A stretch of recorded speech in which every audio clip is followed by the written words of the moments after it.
Good evening. My name is Joe Whiting.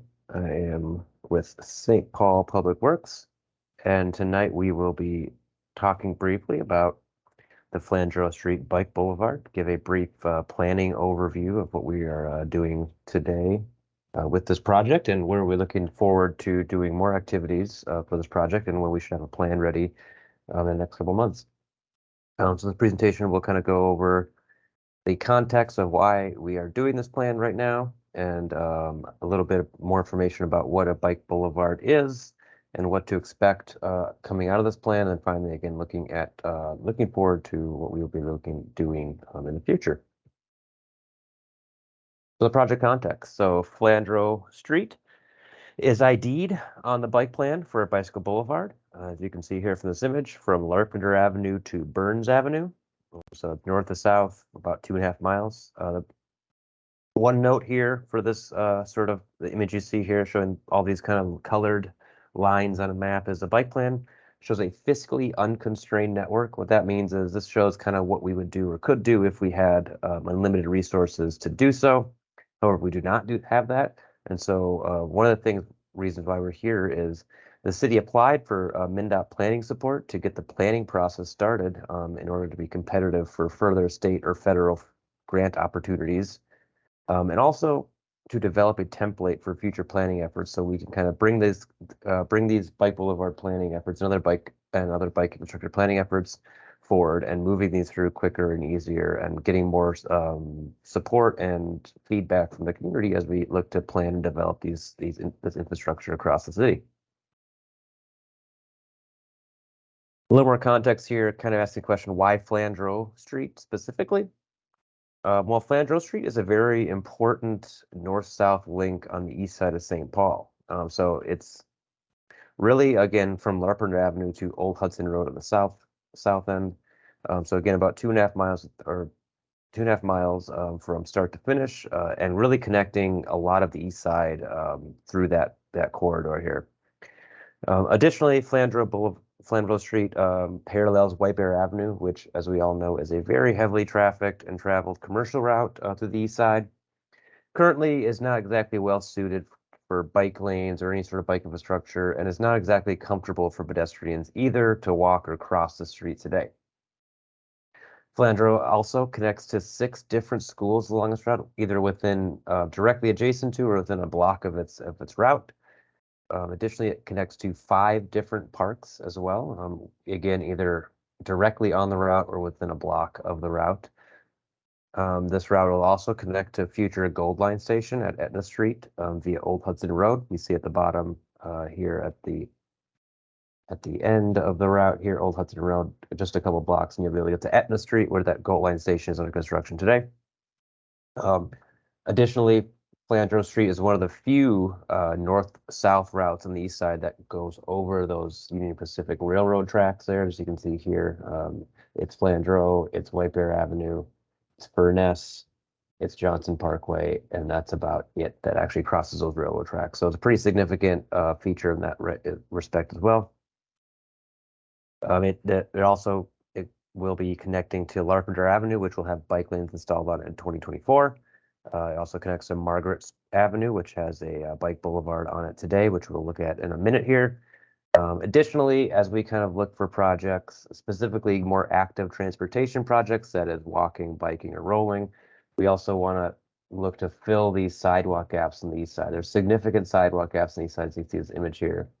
And Flandrau, and getting hopefully grant funding to build this bike boulevard in Flandrau will allow us to fill in those sidewalk gaps north of Maryland Avenue on Flandrau. So real quick here, I want to kind of talk about kind of what a bike boulevard is. It's a very planning term, and so talking about this and what it is in the real world, what it looks like on the ground, I think it would help folks understand a little bit about this project. So bike boulevard is a type of bike facility. It's really emphasizing a low stress cycling network. So that means a cycling network that really can be used by anyone. We like to say from 8 to 80. So from children to seniors should be feeling comfortable to be able to bike, ride, or walk on a bike boulevard route. It should be a comfortable, safe experience. It should also provide direct routes to connect to destinations or other cycling or other sorts of facilities. It should have lower volumes for motor vehicles and be on side streets that parallel main commercial corridors, so that which may not be so useful for biking or walking or comfortable. So again, White Bear Lake running right next to Flandrau is a good example of that. And bike boulevards aren't looking necessarily to completely transform the corridor itself. Rather, they're looking to make targeted interventions along the corridor, which slow motor vehicle traffic, which discourage motor vehicle through traffic. So that means someone maybe potentially using Flandrau as a alternative to White Bear Avenue because it runs through as parallel to it. It should be making those interventions to prioritize bicycle or pedestrian traffic at minor intersections. So think about two local roads that intersect, and also look to provide safe crossings at major intersections to allow pedestrians or cyclists to make it across those major intersections safely and comfortably as well. Another important aspect of bike boulevards is really improved wayfinding, so folks know where they're going, where they are, and kind of how they're getting there. And so think about potentially directions that show you're in Flandrau today, Margaret Street's a mile ahead, and Larpenteur is 2 miles ahead. So think of it like that as improved wayfinding, so folks who are on foot or on bike know exactly where they're going and where they are at most of the time. I also want to now go through and show some examples of what a bike boulevard looks like in other places in the country, and then we'll also look about potentially what it looks like in our neck of the woods as well. But as you can see here on the top left corner, we have an intervention here in Cambridge, Massachusetts, that is a raised intersection. So what that means is the entire intersection is raised up to sidewalk level. So if you're a car, you have to go up into the pedestrian area, the pedestrians coming down into your area with curb ramps. What this really does is kind of change the feeling of an intersection again to be prioritizing pedestrian and bicycle traffic, slower traffic to the intersection, rather than faster traffic being able to move through at will. We see here in the bottom left a traffic diverter in San Luis Obispo. So what this really is at those major intersections with the kind of that local road there, you want to be able to build some sort of facility that allows cyclists to move through safely a major intersection while not allowing motor vehicles to kind of continue that through path. And so if you're a motor vehicle, you'd be forced to then take a right onto that major street and then take a left if you want to continue moving northbound. What this does is really discourage, again, that through traffic of motor vehicles, encourages bicycle traffic and pedestrian traffic to continue on that route safely and comfortably. And really, again, trying to change that kind of idea of what that street is really intended for. We're not going to be banning motor vehicles from a street like Flandrau, but small interventions like this to encourage different modes of travel and to discourage others on certain streets. We see here up in the top right a traffic circle in Baltimore, Maryland. So this again, another way to slow vehicles down, provide that space to force vehicles to slow down to make the intersection and to allow for pedestrians and cyclists to continue on at the pace that they are going through. This bottom image here is a chicane in Berkeley, California. So a chicane is an idea of putting some sort of physical barrier in the street that forces vehicles to kind of move around it. But what that does again is it slows vehicles down. It's putting objects in the street. It's forcing vehicles to move around them and slow them down that way. It also provides an ample opportunity for additional green space through the corridor as well. So you could through bushes, trees, things like that. So again, another big idea of bicycle boulevards are again provide that comfortable experience for pedestrians and cyclists, and that includes adding green space and building a street that really encourages walking and biking more so than motor vehicle travel. So as I mentioned, we do have a few examples in our neck of the woods here, and I wanted to show Margaret Street here specifically, just because Margaret Street connects through and crosses Flandrau on the east side, and also is a pretty major east-west route for bikes and pedestrians through the neighborhood as well. So Margaret Street really does feature a lot of those kind of ideas that we were just looked at for around the country, but I want to point some of those out here. So we've got traffic circles that are frequent throughout Margaret Street, including one at Flandrau already today. There's targeted street closures down the corridor here. So we see at Johnson Parkway here, we see where Margaret used to go through as a regular side street, but now is actually for motor vehicles. You're forced to turn left or right, while bikes and pedestrians can continue through as well. We see pedestrian safety improvements along Margaret, whether that's adding sidewalks into areas that didn't have them before, or adding areas, things we call sidewalk extensions. So that's where the curb comes out at intersections to lower that crossing distance and slow motor vehicles. We've added crossing facilities at major streets. So this is White Bear Avenue here right now where Margaret crosses it at the bottom left here. And that we added what we call a hawk signal. So it's a signal that allows pedestrians or cyclists to hit the button and then it'll turn yellow and turn red, and motor vehicles have to stop to allow crossings at White Bear. It also includes smaller things like reconfigured signage. So it's if there's a two-way stop that was forcing Margaret traffic to stop before, those have now been flipped potentially to force traffic coming onto or crossing Margaret stop to kind of facilitate that bicycle and pedestrian movement and safer movement for that. And also I see at the bottom here, we also again installed a significant amount of sidewalk along Margaret Street to better incorporate and accommodate pedestrians and those who may be on wheelchairs or other mobility devices as well to get around their neighborhood. Real quick, I want to talk about some Flandrau Street characteristics, just to get an idea of the characteristics of Flandrau Street.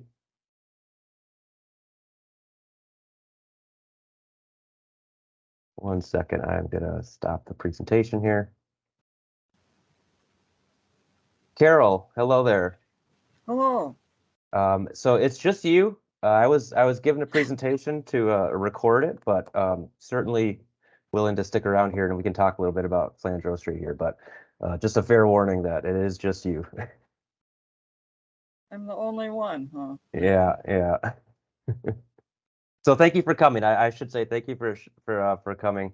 I'm going through this presentation right now. I'm about halfway through, so I'm gonna just finish this up and then we can chat later. I'll stop. I'll finish the presentation and then we can chat in about 5 minutes. So that sound good? Well, do I see the presentation then? Yeah. So I'm actually currently recording this, so it'll be on the website likely later this week. So if you want to check back on the presentation, you can certainly do that. But if you want to stick around and chat a little bit one-on-one, we could do that as well. So, You said in about 5 minutes? yeah, I should be done in about 5 minutes or so. Okay.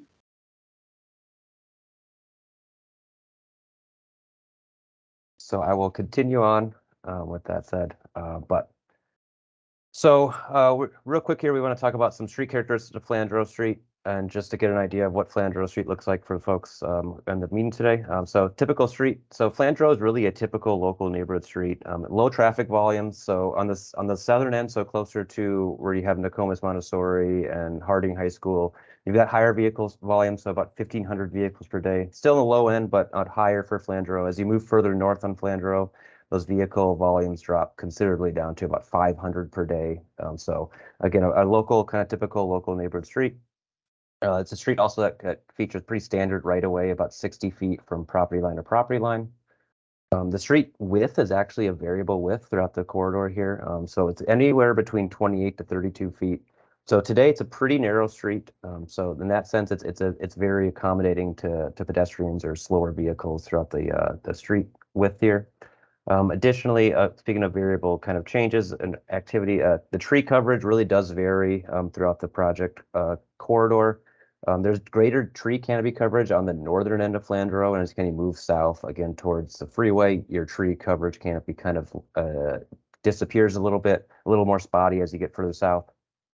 Sidewalk coverage is almost the opposite of that tree canopy coverage. So as you move north of Maryland Avenue, you get really limited sidewalk coverage. It's almost non-existent north of Maryland Avenue. There's some pockets of sidewalk activity on Flandrau north of Maryland. However, it is pretty limited north of Maryland. Existing bike connections. So today, existing bike connections are Margaret Street, again, that bike boulevard that we have going east to west for the east side, and then Larpenteur Avenue will be adding bike lanes in 2024 with a county project next year. Also Flandrau currently has a pretty mainly single-family residential nature along the corridor. There are limited other uses along Flandrau, so there are parks and schools, as mentioned before. There are a few pockets of corner retail as well found on Flandrau at major streets. Some crash data we've collected for Flandrau for this project as well is we took data from about the last 5 years, so from 2017 to 2022. And showed about 86 total crashes for that entire extent of Flandrau. So that's about that 3-mile extent from Larpenteur down to Old Hudson Road over the last 5 years. So if you do the math, that's about less than 20 incidents a year. There was just one single bike crash that happened last year on Flandrau, and there was no pedestrian incidences reported through this period. So part of this process, we created a local planning team, which we wanted to encourage members from the community or other kind of people, other folks who we thought would be good advocates or experts to put on this planning team. We put this planning team together in late October, and we've been meeting periodically since then until this point. So that includes two people from Public Works, so myself and Jimmy Shoemaker, who is currently leading the bike plan update.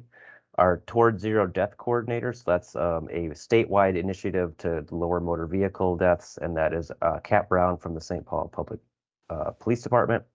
We also included multiple district council staff and committee members in this planning team, so for both District Council 1 and 2. Additionally to that, we have St. Paul Public Schools representatives, both staff, and we also looking to involve some students in this process. So we have our Safe Routes to School coordinator is sitting on this planning team. We also have a Nokomis Montessori teacher who will be engaging with us as we look forward to having some talks with the schools, and we'll be able to hopefully talk to some students through that process as well. Additionally, we have a local bicycle advocacy group member on the team, and we also have 3 local residents who live either on or near Flandrau on the team as well. In addition to that, we have our MnDOT partners who are helping us put the team together and also to facilitate meetings. I want to real quick talk about the planning timeline, kind of where we started. I mentioned October and where we're looking in the future for this planning project. So it's about a 6-month process. Again, we kicked it off late October. We likely will be ending this in late April with a draft plan to then review on further review through through various city departments and with the public as well. So this planning timeline is included 4 of those 90-minute planning team meetings. That team I just talked about a minute ago will have met 2 times, and we'll be meeting 2 more times over the next couple months. And we'll be kind of shifting more into an advisory role as we move forward. As after we do this engagement through February, we're moving on to more plan drafting and review before we can reveal that to the public in April. We're also doing some on-site engagement activities. Obviously, today is one of those activities, but we also did a corridor bike audit. So we went out there before it snowed in early November. We biked the corridor with our planning team, and we talked with some students as we stopped at schools when we let out throughout that process as well. We also have been holding some engagement workshops. So I was at both district councils 2 weeks ago or last week to do some engagement workshops with them. I was also with the Transportation Committee last week as well to kind of talk about engagement with them as well. Today is that virtual open house. And then later on this month, on February 25th at 1380 Rose Avenue. So that is right next to the Aldi at the Maryland and Phelan intersection.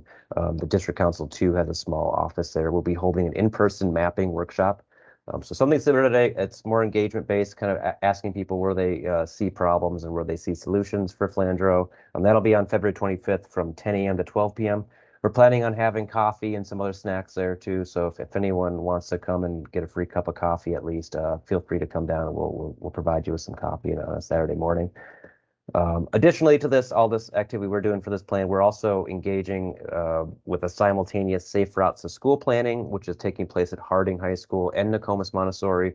So we've been connecting with those schools kind of as they do their Safe Routes to School plan. We're also doing this plan kind of in conjunction with that. We'll be able to use the insights that they gathered from that process to use in this process as well, if it's relevant to what we're doing on Flandrau.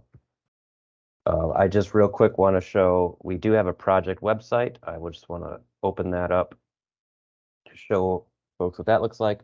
So you can see here, we've got additional details. We've got timeline. We've got the meeting invite here.